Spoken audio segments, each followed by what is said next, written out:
Welcome to RealtyCast Global, where we bring insights and advice from top professionals in the global market. Join us for a journey of culture and real estate from countries across the globe. My guest today is Karen Weinstock. Karen is the managing attorney of Weinstock Immigration Lawyers, one of the best immigration law firms in Atlanta, Georgia. With over 2 decades of experience, she has substantial expertise representing U.S. and international companies to secure global talent and ensure a successful transition for foreign employees and their families. Karen has represented Fortune 500 and publicly traded companies in both the U.S. and abroad. Indeed, she has helped many European, Asian, and Latin American enterprises and international investors achieve their dream. As such, she's also a sought-after speaker on immigration law in conferences and the media. Born and raised in Israel, Karen immigrated to the United States in 2000. Her passion for immigration law is a direct result of her personal experience. Karen's compassion for clients and the commitment to excellence distinguishes her as one of the best immigration attorneys in the nation. Karen is trusted not only by her clients. Atlanta's largest corporate law firms consult her in complex immigration matters on a regular basis. Legal and business communities across the country regard Karen as a true leader in immigration and a role model among women entrepreneurs. It's so good to have you today. I appreciate you participating in this podcast. And as we were discussing earlier, I think the last encounter we had was at Georgia Tech back in 2018 or 2019 when you came in for a FIABC meeting and had a conversation about immigration. And so that's what we're going to be speaking of today. And once again, thank you. We appreciate you. Oh, thank you for having me, Hugh. I really appreciate you having me on your show. We'd like to start first with just to look at the landscape of immigration today, the current situation, and maybe get an opinion from you about not how to fix it necessarily, but how to deal with it and how to make it better. So we have a problem right now where our immigration system is stuck. Our current Immigration Nationality Act was enacted in 1952, which is a long, long time ago, where everything looked very different post-World War II. And the immigration landscape was different, the population was different, and really nothing materially has changed in the law since then. There's been a lot of updates and small changes and regulations and all kinds of policies and programs, but the actual act, the actual law, substantially has not changed since that time. And the problem is that obviously now we're into the 21st century and we have a huge difference between the supply and the demand in immigrants in terms of labor, in terms of family members, in terms of everything. So we have more and more immigrant population that wants to come to the United States, whether it be spouses or family members of U.S. citizens, whether it be employees of international companies that want to come here and work. And the problem is we're stuck in the immigration system and the immigration quota of early 1950s. And it creates a huge bottleneck and a huge problem for a lot of people, including, for example, U.S. citizens. You know, it can take between a year and 2 years to bring a spouse here. It's crazy. It's just too long to wait. You know, and on the employment side, it can take several months into several years to bring an employee over. So there's really a discrepancy between the immigration law and the reality of today, because companies, if they want an employee, they want them here today or tomorrow or in a couple of weeks, not in a couple of months or a couple of years. Yeah, you're exactly right. So, I mean, and without getting political, you know, I understand the situation, I understand the problem, but I'm wondering, we know what the fix should be. It needs to be simplified, I would think. and it needs to be presented in such a way that people can get from A to B rapidly, like a job, like you're talking about someone coming in from another country to take a job here in the United States. And you really can't wait 2 to 3 months or a year for that person. The company can't. So there's got to be a speed up process to get that done, I would think. Right, but more importantly, there has to be some type of change in categories, and the quota system has to basically match reality. So, for example, we have the H-1B visa for skilled professionals, which is great, but the quota is still very low. It's 65,000 for the entire US per year. It's less than 0.5% of the population of employees in the United States that are close to 170 million now. So it's just not enough for all the computer occupations, for all of those professional IT, engineering, even foreign doctors, and they all have to come in under that quota. So now, actually, recently we had about 10 applicants per each open quota position that the government can issue, which is nuts. So it's really nuts. It is. So that has to increase, and also more categories need to open for the other part of the uneducated and more skilled labor, like construction occupations, hospitality. We had a huge problem post COVID with all the restaurants and food service businesses, and they've been suffering a lot. And we, as the consumers, also have been suffering. Either bad service, or they don't have enough employees, or things like that. And so what would be a better solution than bringing temporary employees over from overseas, and people who are happy to work and want to work hard?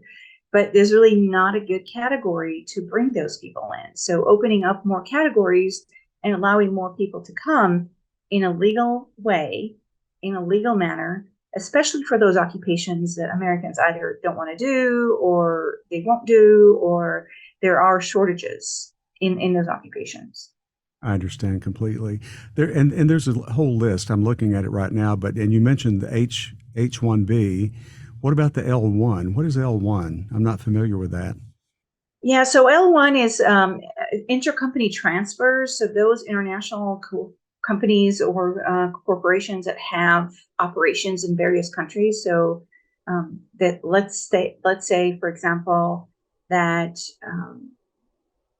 one of the biggest companies in Atlanta is Coca-Cola, and they have operations in the United States, and they have operations elsewhere. They have in Canada, Latin America, and Europe, basically any country in the world, probably. And if they want to bring in employees that have worked in one of their subsidiaries abroad for a year, they can bring managers, executives, or specialized knowledge employees to come to the United States.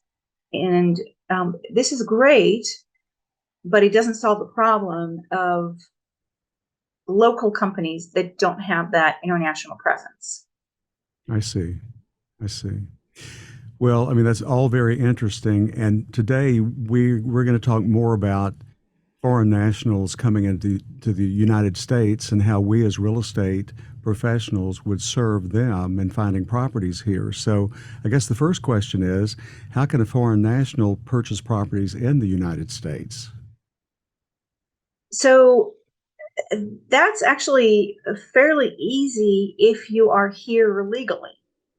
Even as a tourist, if you can prove that you have legal status, you can purchase a property.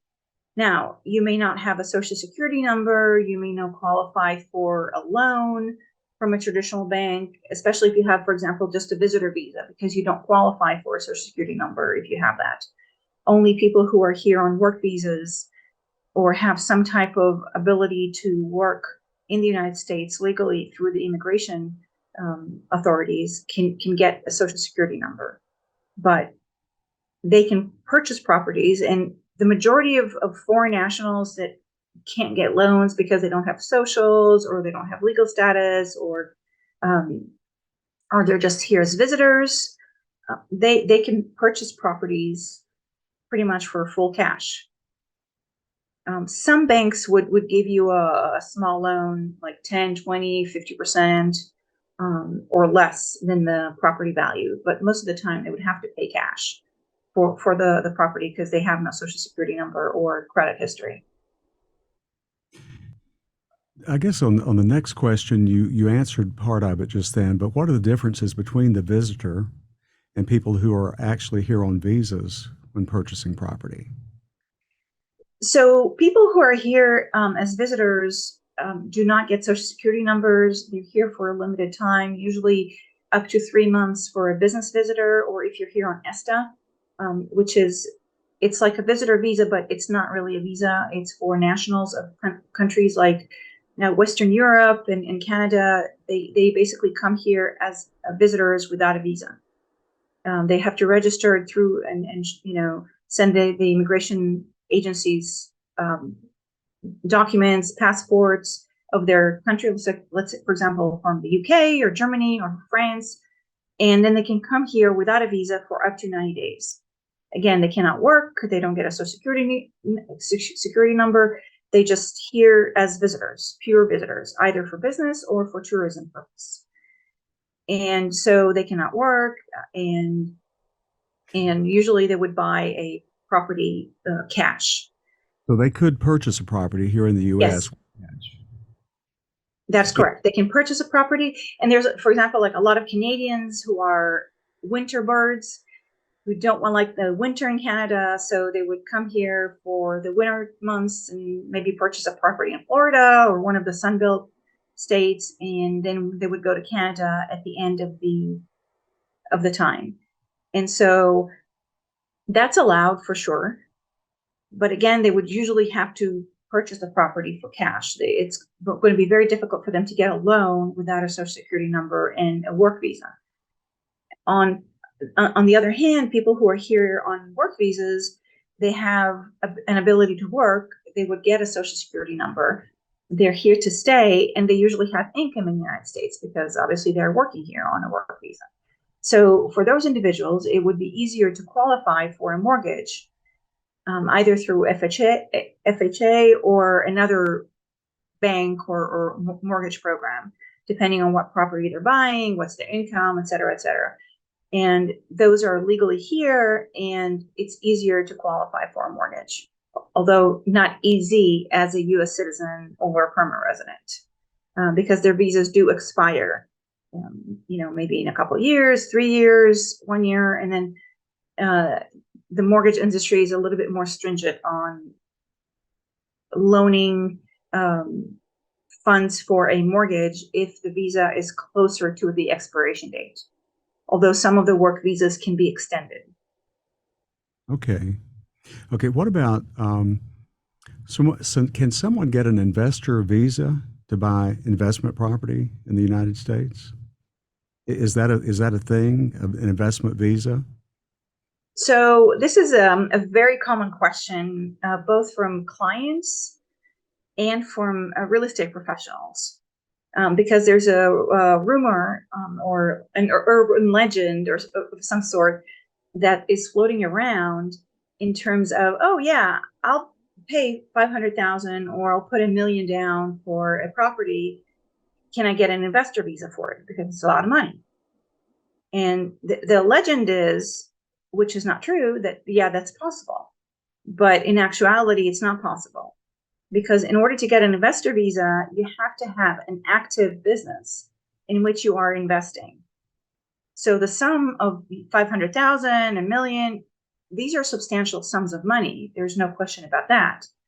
But the investor is investing it in a passive type of property, which is real estate. On the other hand, if you have an investment in an active business, that could qualify somebody for an investor visa. But just buying real estate here on its own is not going to qualify you for an investor visa.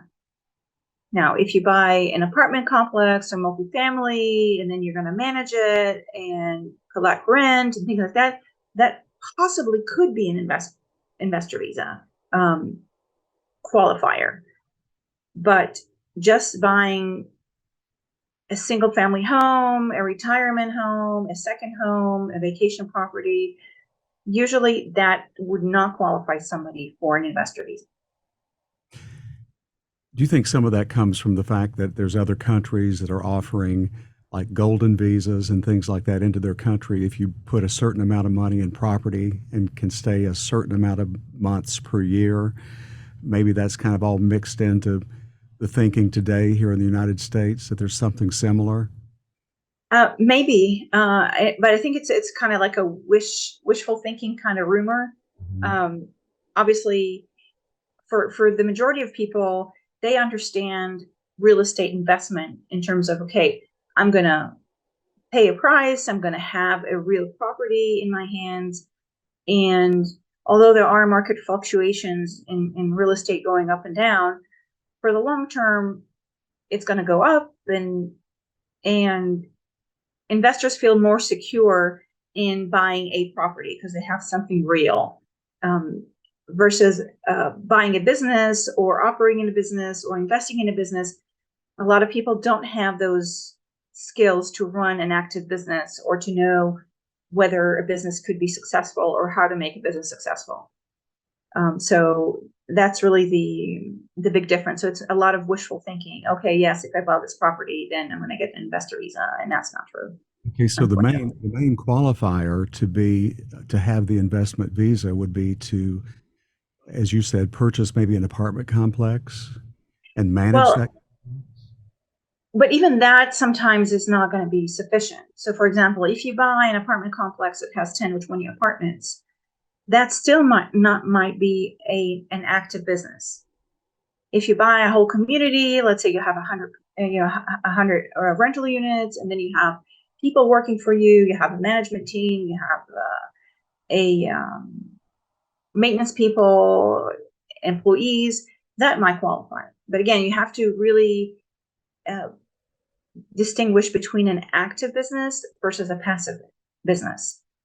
So even if you buy a 10 unit complex, it may not be enough if you're I just see. collecting rent and that's it.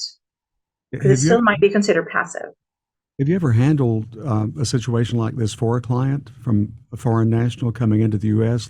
seeking out an investor visa? Have you helped them find a business, or maybe they have a business they bring to you and present it to see if it would qualify? Yeah, many times, for sure. And some in real estate as well. But those are more active real estate investors. So they actually go seek out investment properties. They renovate them, like family apartment units and things like that. And they actually actively manage those properties. So I'm talking about 50 units, 100 units, and that could qualify them for an investor visa. So, as a real estate salesperson, and you're meeting your person from overseas in Atlanta for the first time, what would be priority questions to ask this person in order to understand who you're dealing with, where they're coming from, and what their goals are? So really the main question is what's their goal. So whether their goal is to just buy a property and live here for part of the year, whether they just want to buy an investment property, whether they want to actually move to the United States and have a work visa. So really, what is their end goal?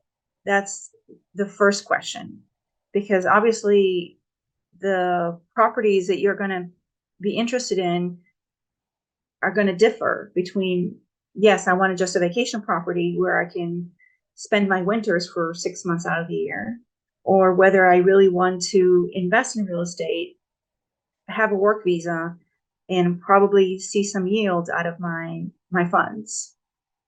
It's just a different search I see. depending on what they want.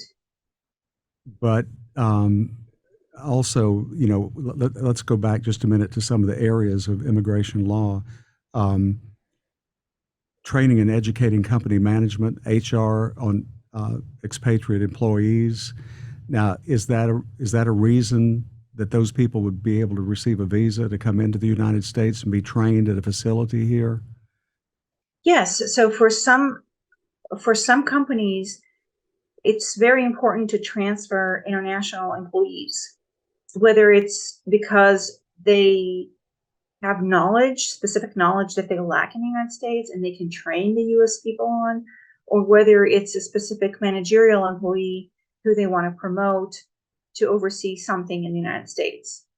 So depending on the need, there is a solution, most likely, of a visa category to bring that employee over to the United States. When you were talking about people that have exceptional abilities in sciences and arts and things like that, um, is that part of the quota system also? I mean, you can only take maybe 5 people out of a group of 15 to see if they qualify? So under the exceptional ability, extraordinary ability, the non-immigrant visa, the O1, Mm-hmm. there's no quota under that visa. But very few people and a very small percentage of people would actually qualify for that visa, because you have to prove you really have extraordinary ability way above and beyond anybody else in your field. So whether you have inventions in science or you are really extraordinary in business, you have major achievements, like newspapers are featuring you.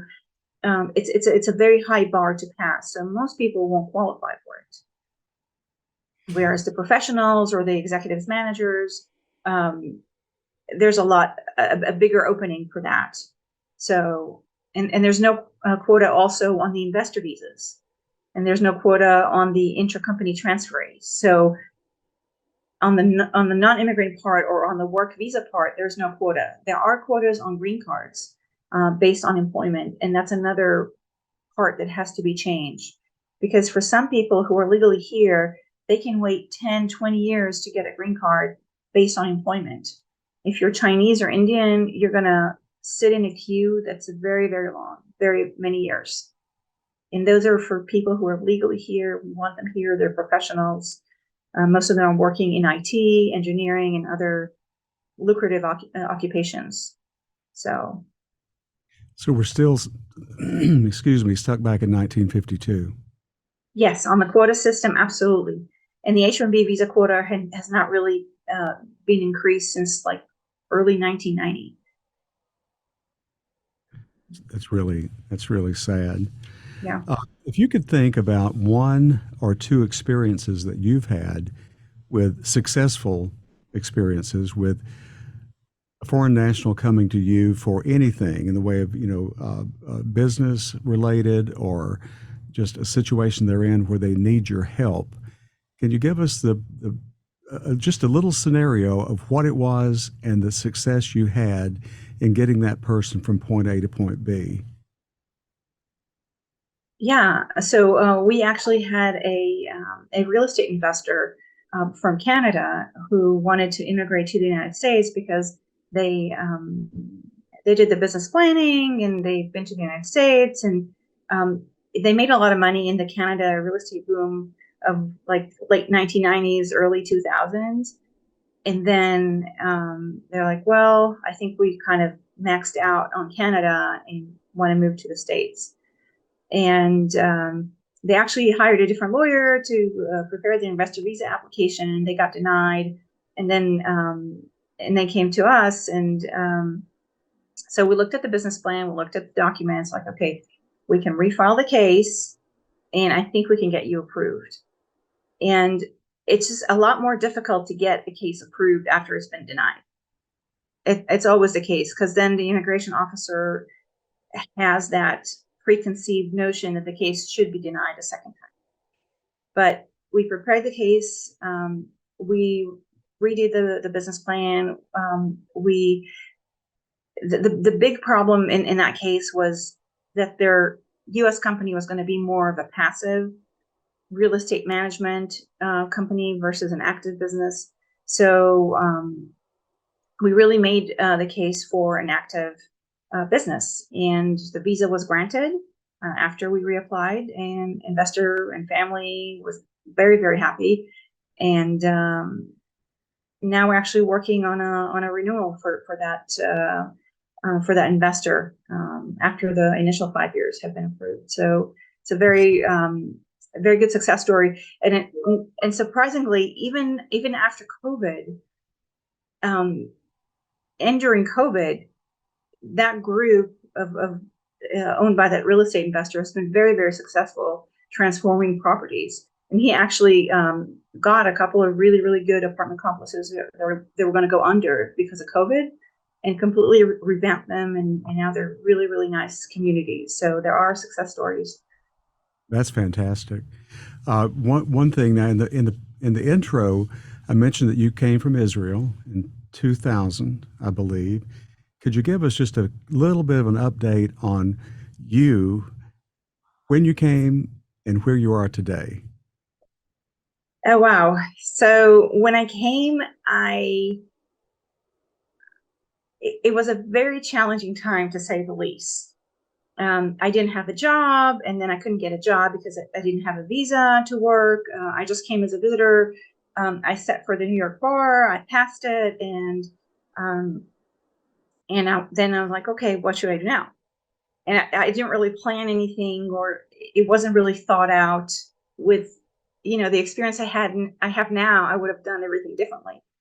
But things like I couldn't get an apartment because I didn't have credit, and then I couldn't even open bank accounts. So I had to carry large, cash amounts in my pockets. And I was living in New York City at the time, and constantly looking, behind my shoulder, like maybe I'm going to get mugged.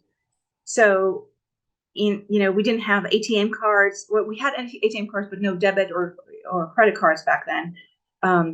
And I couldn't even get a credit card because I didn't have a social security number, because I didn't have a visa. And it was all like very, very challenging.